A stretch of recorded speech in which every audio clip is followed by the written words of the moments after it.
नमस्कार, स्वागत है आप सभी का। आप देख रहे हैं इंडिया डेली। मैं हूं आपके साथ गीतू चौहान। हरियाणा के फरीदाबाद में आज बाबा बागेश्वर की सनातन हिंदू एकता पदयात्रा मांगरकट से प्रवेश करेगी और ये यात्रा शाम के समय फरीदाबाद पहुंचेगी और रात में एनआईटी दशहरा ग्राउंड में विश्राम करेगी। अनुमान लगाया जा रहा है कि इस पदयात्रा में लाखों की संख्या में श्रद्धालु शामिल होंगे। भीड़ को देखते हुए प्रशासन ने भारी वाहनों के लिए वैकल्पिक रूट तय किए हैं। तो दिल्ली की ओर से आने वाले वाहन वडोदरा एक्सप्रेसवे का उपयोग करेंगे, जबकि अलीगढ़ की ओर से आने वाले वाहन केएमपी और केजीपी एक्सप्रेसवे से होकर गुजरेंगे। तो बताया जा रहा है कि यहाँ 1 से 2 लाख लोगों के बैठने और ठहरने की व्यवस्था की जा रही है। भोजन, नाश्ता और रात में सोने की पूरी तैयारी है। तो ग्राउंड में करीब 4 लाख स्क्वायर फीट का विशाल टेंट भी लगाया गया है। पुरुषों और महिलाओं के लिए अलग अलग टॉयलेट और स्नान की व्यवस्था की गई है। तो बाबा बागेश्वर की शाम 6 से 8 बजे के बीच पहुंचने की संभावना है। वो यहाँ एक रात रुकने के बाद अगले दिन सुबह वल्लभगढ़ होते हुए सीकरी के लिए रवाना होंगे। भगवान की दया है, हनुमान जी की कृपा है। हम अपनी बात राष्ट्रगान और हनुमान चालीसा को कुछ ही देर बाद किया जाएगा। हनुमान चालीसा तो हो गया, राष्ट्रगान बाकी है। उसके पूर्व में यहाँ के श्री महंत परम पूज्य अनंत श्री विभूषित पूज्य श्री रामदास जी महाराज जी का आशीर्वचन लेते हैं। और पूज्य भैया ने तो बहुत रात भर मेहनत की, इनकी जन्मभूमि भी है, बहुत अभूतपूर्व सेवा की संतों की। कुछ ही देर में सभी महापुरुष चले आ रहे। कुछ पदयात्री चूंकि पहले ही खिसक गए, जो कल रात को रोकी थी। कुछ लोग तो फरीदाबाद तक ही पहुंच गए। धन्य है महापुरुषों, ऐसे पदयात्री हमारे ही भाग्य में लिखे थे।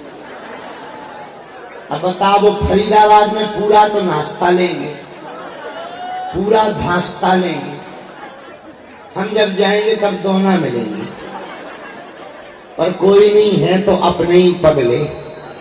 माता जी हरो तुम खुश हो, अच्छे से निकली रात। वृंदावन दूर नहीं है। अब बस आज को दिन पूरा हो जाए तो 7 ही दिन बचे। हम तो 1-1 घंटा आगे में रहे। हाँ, 1-1 घंटा। तो अपनी बात हम बाद में प्रारंभ कर भी, पहले महाराज जी का आशीर्वाद ले लेते हैं, फिर अपनी बात। तो देखिए, यात्रा शुरू हो चुकी है और बाबा बागेश्वर की सनातन एकता यात्रा है। सामाजिक समरसता की बात, भारत हिंदू राष्ट्र बने, यमुना का शुद्धिकरण हो, ये मुद्दे हैं, ये संदेश है। गौमाता राष्ट्रमाता घोषित हो और श्री कृष्ण जन्मभूमि मंदिर बने, तो तमाम बातों को लेकर यहाँ पर यात्रा निकाली जा रही है। अवैध धर्मांतरण, लव जिहाद बंद होना चाहिए, सामाजिक समरसता सभी के बीच बनी रहे, तो भारत हिंदू राष्ट्र बने, यमुना का शुद्धिकरण हो, ये तमाम बातें जिसका जिक्र बागेश्वर धाम के पीठाधीश्वर यहाँ पर करते हुए नजर आए। और श्री कृष्ण जन्मभूमि मंदिर बनने की बात भी यहाँ पर चर्चा जोरों में है। तो अवैध धर्मांतरण को लेकर एक तरह से जो ये यात्रा है, इसका मकसद है इन सभी मुद्दों की तरफ ध्यान केंद्रित करना और इस संदेश को पूरे देश, पूरे विश्व में फैलाना। तो गौ माता राष्ट्र माता घोषित हो, श्री कृष्ण मंदिर जो है वो जन्मभूमि, वहाँ पर मंदिर बनाया जाए, अवैध धर्मांतरण, लव जिहाद बंद किया जाए। और इस वक्त हमारे साथ संवाददाता प्रेम कौशिक भी जुड़ गए हैं। प्रेम, तो देखिए, जिस तरह से ये यात्रा निकाली जा रही है और ऐसे में लोगों से अपील भी की जा रही है कि समय पर पहुंचे, संयम के साथ चलें, क्योंकि यात्रा में भीड़ बढ़ती हुई दिखाई दे रही है। फिलहाल कितना रिस्पांस इस यात्रा को मिलता हुआ दिखाई दे रहा है? कौन कौन से बड़े चेहरे इसमें दिखाई दे रहे हैं? देखिए, जन सैलाब इस समय इस यात्रा को लेकर उमड़ चुका है। आज दूसरे दिन का ये है। फरीदाबाद से ये यात्रा निकलेगी। आज 6 किलोमीटर की दूरी तय करेगी और जगह जगह पर पड़ाव स्थल बनाए गए। और पड़ाव स्थल के दौरान रात्रि में ऐसा ही नहीं, बड़े जोर शोर से कार्यक्रम, भजन कीर्तन, संकीर्तन हो रहा है बड़ी संख्या में। उस समय भी साधु संत वहां मंचों पर मौजूद है। कल हंसराज रघुवंशी जो भजन गायक है बहुत बड़े, उन लोगों ने कल यहाँ पर पंडाल में, जहाँ पर इस पदयात्रा का रुकाव था, जो वहां पर रुके थे लोग, वहां पर उन्होंने भजन संध्या की। उसके बाद में सुबह से ये फिर से एक बार राष्ट्रगान करने के बाद में, राष्ट्रगीत के बाद में और हनुमान चालीसा के बाद में आज दूसरे दिन की पदयात्रा शुरू हो गई है। बड़ी संख्या में जनसैलाब देखने को मिल रहा है।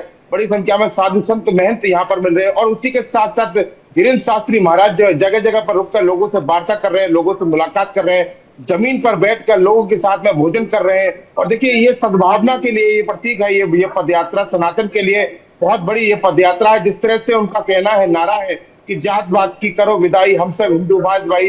ये जो भेदभाव है जातिवादी का, उस जातिवादी का भेदभाव मिटाने का संदेश वो दे रहे हैं।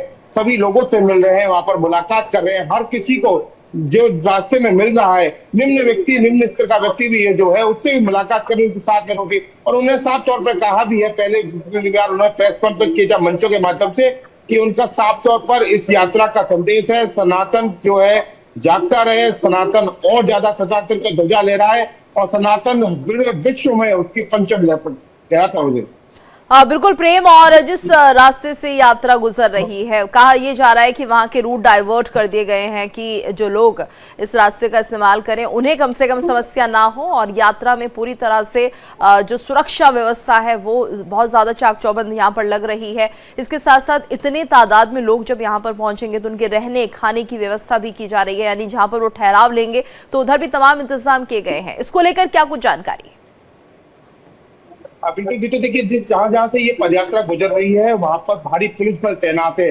3 लेयर में जो है इस पदयात्रा की सिक्योरिटी की गई है। आप जब देखेंगे घेरे के अंदर में एक रस्सी का घेरा है, उसके अंदर धीरेन्द्र शास्त्री महाराज चल रहे हैं, जहाँ पे पुलिसकर्मी मौजूद है, उसके साथ में उनके जो लोग हैं, निजी सहयोगी है, वो मौजूद है। इसी तरह से पूरा एक जो है घेरा बनाया गया धीरेन्द्र शास्त्री महाराज के लिए। और इसके साथ में जिन जिन राज्यों से ये यात्रा गुजर रही है, जैसे पहले दिल्ली से गुजरी तो दिल्ली की फोर्स वहां तैनाती, दिल्ली की पुलिस बल वहां तैनाती, जब ये यात्रा जिस तरह हरियाणा में पहुंची है तो हरियाणा का भारी पुलिस बल जो है इस समय यात्रा को सुरक्षा के लिए वहां मौजूद है। चप्पे चप्पे पुलिस बल की तैनाती है। और जिस यात्रा से ये गुजर रही है सड़क मार्ग से, उस सड़क मार्ग को जो है वन वे किया गया है, रूट डाइवर्जन किया गया। सभी लोगों को बताया गया है कि इसी जो है सड़क से ना निकलें, और इस तरह से समय समय पर गाइडलाइन जारी की जा रही हैं। बिल्कुल, यानी प्रेम व्यवस्थाएं चाक चौबंद हैं और अभी 7 दिन तक की यात्रा चलेगी, उसके बाद वृंदावन पे जाकर पहुंचेगी एक बड़े संदेश के साथ। धन्यवाद आपका इस पूरी जानकारी के लिए।